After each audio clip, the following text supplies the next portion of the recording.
Sokhna Diaw Gueye Madame Baldé nekk présidente section féminine handicapé moteur de Saint-Louis. C'est une journée de satisfaction. On a reçu des délégations des 14 régions du Sénégal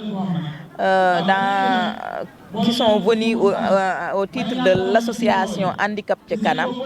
Et c'est important parce qu'on a vu à partir de cette journée, on était dans le mouvement associatif, on était avec les autres types de handicap, on organisait tout le temps des activités avec quelle que soit l'association de handicap.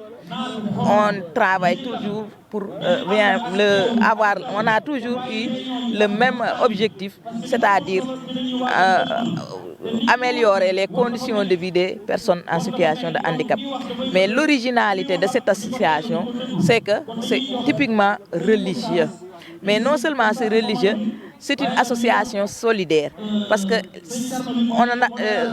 au niveau de l'association, on n'attend pas l'apport de l'État. On ne demande pas à l'État de nous donner, on ne demande pas aux ONG de donner. On n'est pas attentistes. C'est nous-mêmes qui se cotisons pour s'autofinancer. C'est nous-mêmes qui se cotisons quand on va dans une région. C'est nous-mêmes qui cotisons pour nous prendre en charge. Maintenant, c'est sûr, on a besoin d'appui, comme tout un chacun, comme tout groupe. Tous les groupes au Sénégal ont besoin d'appui, voire dans le monde. Parce que une seule personne ne peut pas aller. On dit en Wolof, donc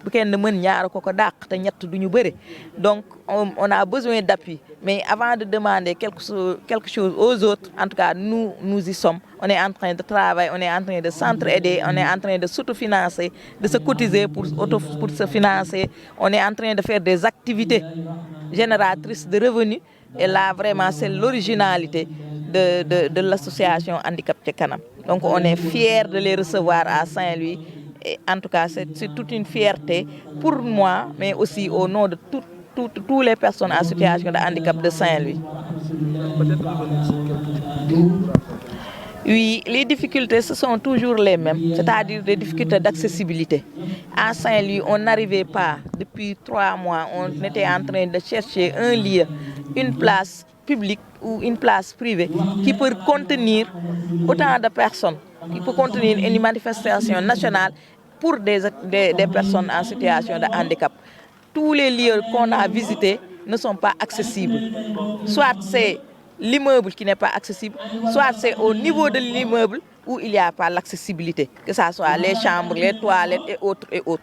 Donc vraiment c'est désolant. C'est désolant à ce rythme. Au jour où nous sommes, nous qui sommes 15% de la population, on n'arrive pas à trouver un lieu pour contenir 200 personnes, juste pour un week-end, dans une ville aussi historique, dans une ville de renommée internationale qu'est la ville de Saint-Louis. C'est des difficultés. Mais je disais tantôt que nous sommes des croyants. Et les difficultés, on les transforme en force.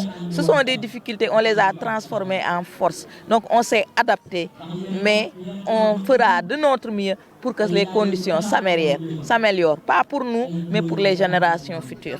Alhamdulillah rabbil alamin rek lañuy wax ci journée bi. Ñi ngi sant Yalla bu baax parce que yaakaar naa ñun duñu présenter suñu bopp ci mouvement associatif rawatina nag li jëm ci waylaago yi. Waaye particularité wu tey mooy yeneen association yi dañu amoon jëmukaay mais bii dafa ñëw indi soppi doxalin gi mooy dafa nañu déjà kaay leen ñu ànd te Yàlla tax kaay leen ñu dimbalante te Yàlla tax waxul ni kaay leen dimbale ñu dafa ne ñun ñi nga xam ne ñooy waylaago nañu dimbalante te Yàlla tax. Beneen bi mooy non seulement dañuy dugal ci diine mais dañuy def ñoom ci seen bopp. Tey xéewal bu ñu fi xéewalu ñoom ñoo ko indil membre bu nekk dugal nga ci sa loxo pour loolu ñu mën ko def mais dañuy financante dañuy cotiser ba at mi jot ñu dindi ci cotisation boobu financer ko loolu def nañu lu ñu li ci gën a remarquable nag mooy nekk nañu mbooloo mu nga xam ne dañuy yar seen bopp te nag mën nañ ko comprendre ndax nitu diine bu yaruwulee nitu l'islam bu yaruwulee dina jaaxal nit ñi. Donc ñun tey jàngat nañ ci lu bëre am nañu itam mbégte pour dalal leen ndax dalal ñu ay nitu qualité yu mel noonu ay compétences yu mel noonu gis nañu exposition bi ñu def tey macha allah produits yi ñu liggéey te yëpp ay personnes handicapées kese ñoo ko liggéey gis nañu waxtaan yi fi jub gis nañu kaamil bi mu ñëwee macha allah ay way laago dong ñoo ko jàng ñoo tëj xaru yi ñëpp seen xol tooy ñëpp ñu delloo leen si yàlla donc journée bi yëpp journée diine la mais journée njariñ la aussi njariñu àddina ak njariñu àllaaxira. terewul journée bi tey dund ngeen ko neex na waaye am ngeen ay jafe-jafe ak ay soxla yu ngeen xam ne mëbët ngeen.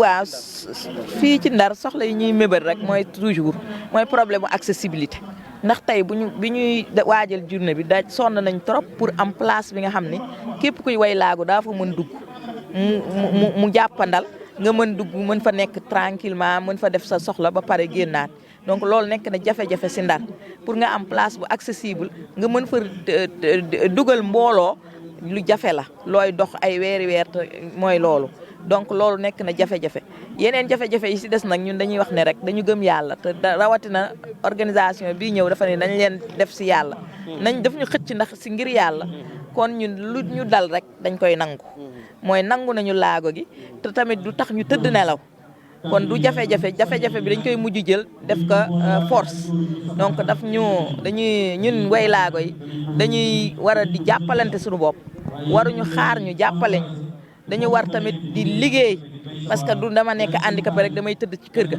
du dama nekk handicapé waruma jàng du dama nekk handicapé waruma liggéey du dama nekk handicapé waruma dem fi nit ñi nekk def li nit ñi di def maanaam li ñuy dund di def ma war naa ko def mais tamit du dama nekk handicapé rek du ma jaamu yàlla ndax ay jullit lañu ay jaamu yàlla lañ te dañ ñu fi indi pour ñu jaamu yàlla kon dañu war a jaamu yàlla